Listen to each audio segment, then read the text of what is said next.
Bon alors le premier épisode était pas mal mais un poil long, du coup aujourd'hui on va essayer de faire plus court. Et ça tombe bien, j'ai le jeu parfait pour ça. Portal. Alors ça aurait pu mais non. Bon bah je vais bosser alors. Mais non, ça y est, on parle déjà de League of Legends, je pensais que ça arriverait bien plus tard. Alors non plus, et d'où t'as vu que parler de League of Legends ça serait court? T'as vu le lore qu'il y a? Ok, bah du coup c'est quoi? Aujourd'hui on va parler d'un jeu où le seul but c'est d'escalader une montagne. Ah, Céleste. Oui, c'est un choix intéressant, surtout avec... Et non, c'est Jusante. Je quoi?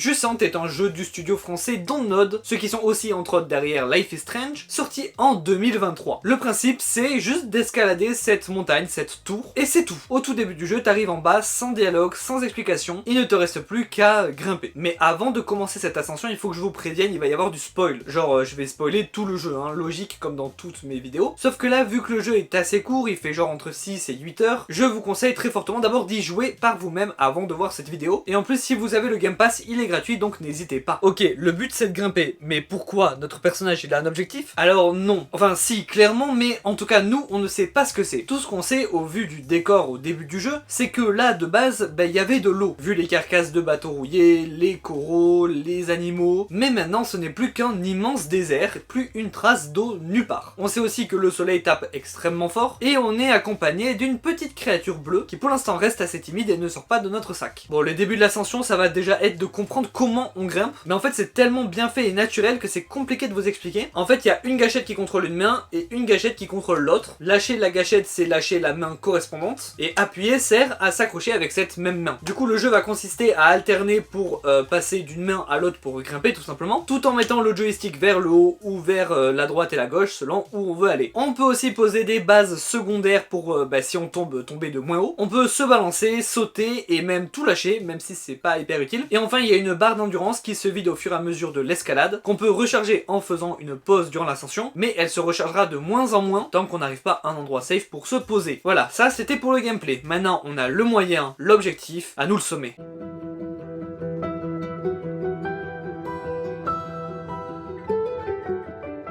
Alors tout d'abord, essayons déjà d'atteindre cette tour par exemple. Sur le chemin, on arrive dans ce qui paraîtrait être une ville. On découvre alors que les anciens habitants nous ont laissé des notes. Enfin pas à nous spécialement, mais ont laissé des notes derrière eux. Mais par contre, il ne semble plus y avoir personne de vivant ici. Alors si l'eau a disparu, c'est normal que les gens soient partis. Oui, c'est vrai. Ok, continue comme ça, moi je vais enquêter pour savoir ce qui s'est passé. Ok, ben justement, continuons. En fait, on est même arrivé à la tour qu'on visait, qui est en fait un phare. Lui aussi, il a l'air abandonné, il n'y a plus personne dedans. On monte alors tout en haut du phare, et là, je dois vous dire un truc parce que c'est à ce moment-là que j'ai eu ma première claque en jouant au jeu. Jusque là, juste on grimpait en maîtrisant comme on pouvait le système d'escalade. Vu qu'on est au tout début, c'est encore compliqué. Mais tout le début du jeu, c'était dans le plus grand des silences avec juste le bruit du vent, aucune musique. Et là, en arrivant devant le phare, une musique se lance. Ce qui nous emplit évidemment de détermination. Mais en plus, c'est juste magnifique. Vous verrez tout le long du jeu, les musiques, il y en a très peu, mais quand elles sont là, elles sont incroyables. Et elles sont toujours là dans les meilleurs moments. Ça me rappelle beaucoup Death Stranding à ce niveau-là. Et d'ailleurs, va falloir qu'on en parle un jour, mais pour l'instant ce n'est pas le sujet. Donc une fois arrivé en haut du phare, on fait une sorte de rituel.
Clairement, ça fait partie de notre mission, qu'on ne comprend toujours pas exactement, mais la végétation nous permet d'avancer, donc allons-y.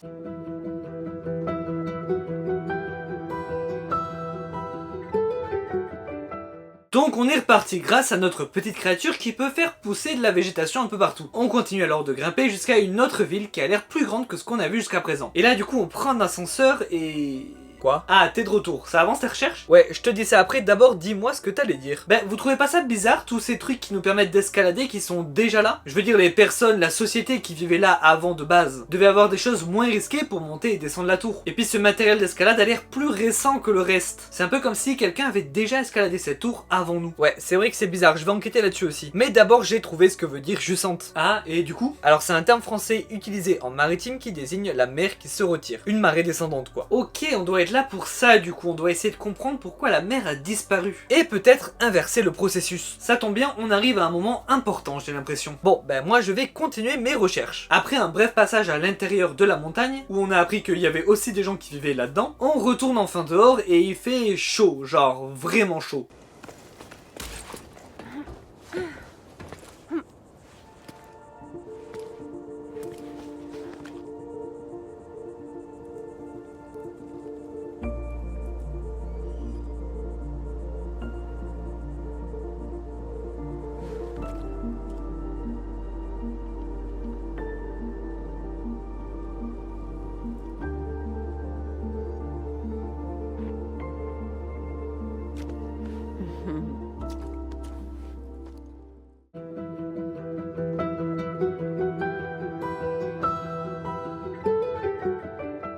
Notre nouvel objectif, ce truc rond là-haut, on sait pas ce que c'est, mais faut y aller. Notre nouvel ennemi, le soleil. En effet, le soleil qui est toujours dans le ciel est encore plus brûlant dans cette zone, et du coup les plantes qu'on peut faire pousser grâce à notre ami ne tiennent pas longtemps ici. En tout cas, tu m'étonnes que la mer ait disparu avec cette chaleur. D'ailleurs, ici on a une super vue sur la mer de sable, c'est vraiment magnifique, et surtout immense. En tout cas, on continue, on fait alors la connaissance de ces petites pierres qui avancent toutes seules, puisque c'est en fait elles aussi des êtres vivants, et elles nous aident à progresser, notamment pour arriver dans cette nouvelle ville. Et clairement, plus on monte, plus ça avait l'air peuplé. Et là d'ailleurs, c'est la première fois que l'endurance m'a vraiment porté préjudice, parce que j'en avais plus assez pour faire un saut, et du coup j'ai dû rebrousser chemin, faire une pause, et repartir pour retenter le coup, mais cette fois-ci en essayant d'utiliser moins d'endurance. C'est marrant ces petits cailloux qui bougent là. Alors, du nouveau? Alors oui, j'ai trouvé des choses sur un certain ballast. Et c'est quoi? Aucune idée, c'était vraiment dans un vieux livre qui parlait d'une montagne habitée par plein de personnes. Je me suis dit que ça avait peut-être un rapport, mais j'ai pas beaucoup plus d'infos pour le moment. Moi, j'ai un truc, regarde. Oui, le soleil est toujours là. Et genre, il y a très peu de nuages et surtout, jamais de nuit. Ah, c'est vrai ça. Et c'est même pas tout parce que regarde, on arrive à la fin de ce chapitre.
Et on tombe sur ce grand truc rond qu'on visait, et c'est en fait un cadran solaire. Un cadran solaire, pour ceux qui ne sauraient pas ce que c'est une montre mais solaire. En fait, il y a un bâton au centre et son ombre indique l'heure, tout simplement. Et donc, le soleil va bouger tout au long de la journée, et donc l'ombre va avancer, nous indiquant à chaque fois quelle heure il est. Et là, ça bouge pas du tout, comme si le soleil ne bougeait plus. Ah, et aussi, dans le peu de nuages qu'il y a très très haut, on voit une ombre qui se déplace, peut-être une nouvelle créature. Tout ça, c'est très intéressant, je vais retourner voir les livres du musée pour en savoir plus. Et nous, on va re-rentrer dans la montagne pour continuer notre ascension.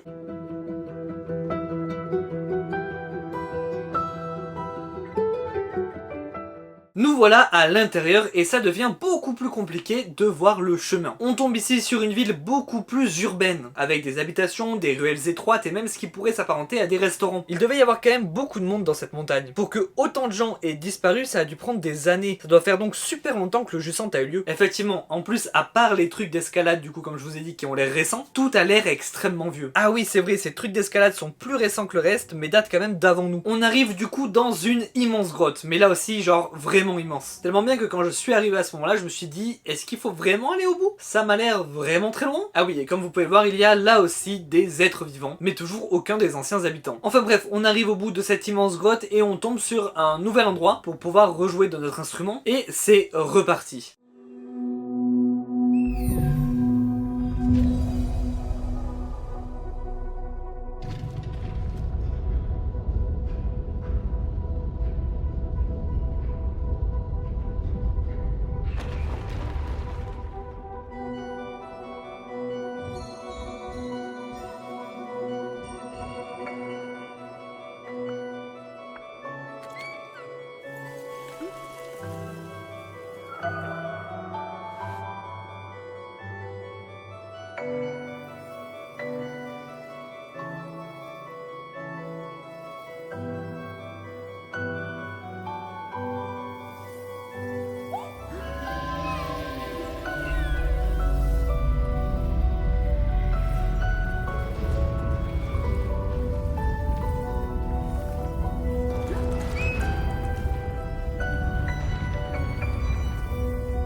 On arrive donc encore plus haut, tellement haut qu'il y a énormément de vent et que c'est de plus en plus dangereux.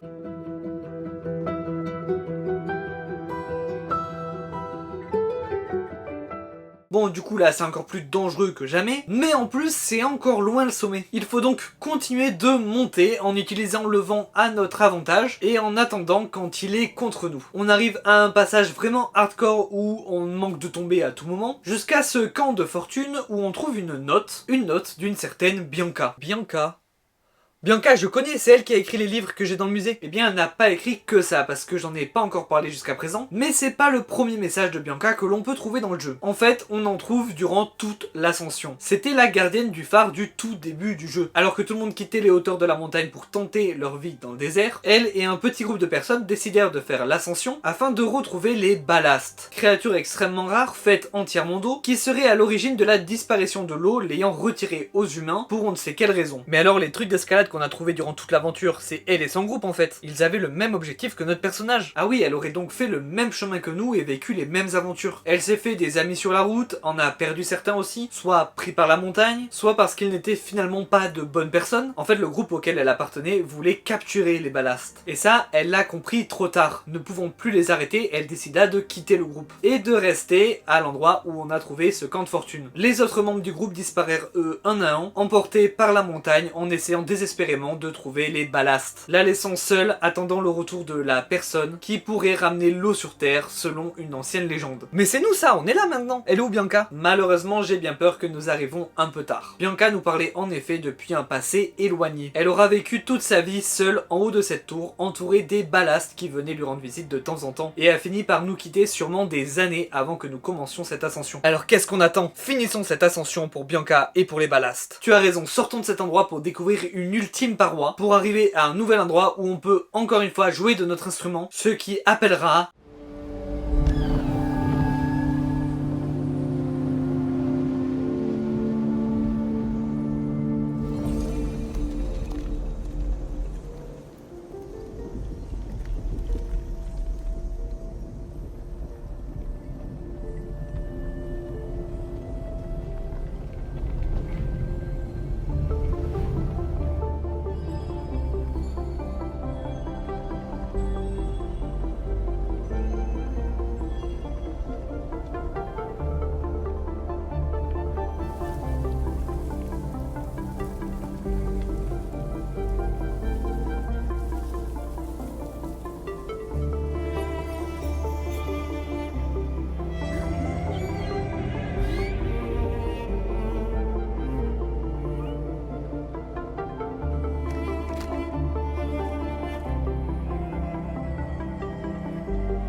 un ballast. Et oui, si vous ne l'aviez pas encore compris, notre cher ami bleu est en fait un bébé ballast. Celui-là est beaucoup plus gros et s'est sûrement fait attaquer par les anciens collègues de Bianca. Il nous aide alors et nous porte sur son dos pour nous amener au sommet.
Arrivé au sommet, il fait froid, trop froid pour ces créatures faites d'eau. Le ballast commence donc à geler et s'écrase sur la neige du sommet. Le temps presse, c'est à nous de jouer.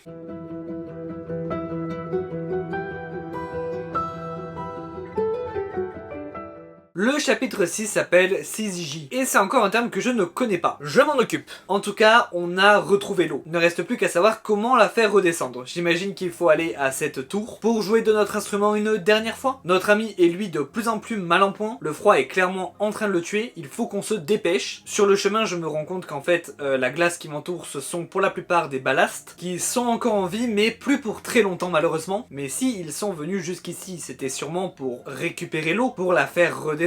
En fait, ils nous ont pas repris l'eau, ils voulaient nous aider à la ramener depuis le début. Mais alors, qui a pris l'eau? Le soleil. Oui, c'était ma théorie au début, l'évaporation par le soleil. Mais regarde, l'eau, elle est là, elle est pas évaporée, ça doit être autre chose. Le terme de Syzygy, c'est un terme d'astronomie. C'est quand trois corps célestes sont alignés, comme pour une éclipse par exemple. Ah, le soleil a donc attiré l'eau par gravité, créant alors une Syzygy avec la Terre. Mais pourquoi c'est arrivé à un moment X? Si la gravité du soleil attire l'eau de la Terre, ça aurait dû être le cas dès le début de la création de cette planète. La gravité ne peut pas changer sauf si... le soleil était toujours là et le cadran ne bougeait pas. Mais oui, c'était devant nous depuis le début en fait. La Terre s'est tout simplement arrêtée de tourner, créant la CZJ par la même occasion, et c'est pour ça que le soleil était toujours à la même place. Dans ce monde, ça doit être cyclique. Et le rôle du porteur, ça doit être de relancer le cycle, de refaire tourner la Terre, sauf que la tradition a dû se perdre durant les années parce qu'il y avait plus de porteurs. Mais alors il faut vite la refaire tourner. Et du coup c'est ce qu'on a fait. On a escaladé cette tour, puis on a joué notre dernière chanson.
Ce jeu est magnifique, mais genre à tous les niveaux. Déjà graphiquement, cette DA est folle, les couleurs sont trop belles, les créatures sont originales et très cool, la musique est très peu présente tout du long du jeu, la plupart du temps c'est juste un bruit de vent comme je vous avais dit au début, la respiration de notre personnage et aussi les bruits d'escalade. Mais par contre les moments avec la musique c'est vraiment des masterclass. Niveau émotion, niveau implication, c'est incroyable. Et c'est des moments dont je me souviendrai encore très longtemps. Et puis au niveau de l'histoire, très cryptique vu qu'il n'y a aucun dialogue dans tout le jeu, mais super intéressante. Il y a plusieurs histoires en parallèle, la nôtre qui escalade cette tour pour on ne sait quoi au début, celle des habitants du passé racontée par les villages que l'on trouve, les ruines, les notes, les coquillages qui nous rappellent des souvenirs, et enfin celle de Bianca qui nous suit durant toute l'aventure, qui vit les mêmes choses que nous mais des années auparavant. Mais au final la plus grande force du jeu c'est que l'histoire reste ouverte à plusieurs interprétations. Et mon interprétation dans cette vidéo n'est pas la seule possible. Et la seule vraie c'est la vôtre. Je sens que c'est vraiment tellement de choses pour un jeu de seulement 6 heures et sans dialogue. Je vous recommande vraiment d'y jouer, même après cette vidéo ça vaut quand même le coup. C'est vrai que enquêter dans le musée pour comprendre l'histoire c'était vraiment passionnant. C'est quand même un jeu de fou. C'est la grande force des jeux vidéo.